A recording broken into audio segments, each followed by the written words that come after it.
To solve this data sufficiency question, let's consider each statement separately first, then together if necessary. The question asks, if x and y are positive integers, is 9x less than 7y? Before we look at the statements, let's see if we can transform the inequality 9x is less than 7y into something a little more helpful. So because we know that y is a positive integer, we can divide both sides of this inequality to get that 9x over y is less than 7. We don't have to worry about changing the sign since y is positive.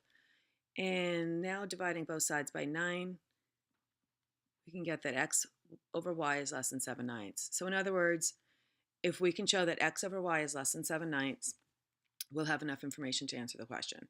So by similar reasoning, because x is positive, we can transform the inequality to 9/7 is less than y over x.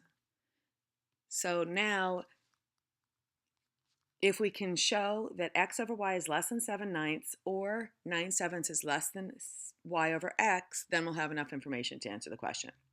So let's look at statement 1. Statement 1 says that x over y is less than 0.777. So notice we can concentrate on the part that says show that x over y is less than 7/9. It's going to be helpful to actually figure out what the decimal is for 7/9. So doing some long division, which I'll leave you to do, we get the decimal 0.777 repeated, which is actually bigger than 0.777. So we can safely say that x over y is less than the 7/9. Therefore, statement 1 alone is sufficient, and we can eliminate choices B, C, and E. Now, let's do something similar for statement 2. Statement 2 tells us that y over x is greater than 1.286. Now, concentrating on the 9/7, let's figure out the decimal for 9/7 by, once again, doing some long division.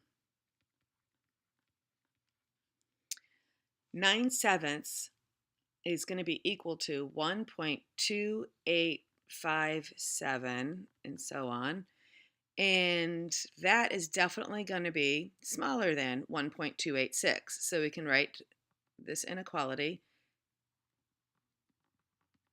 as y over x is greater than 1.286, which is definitely greater than 1.2857, and so on.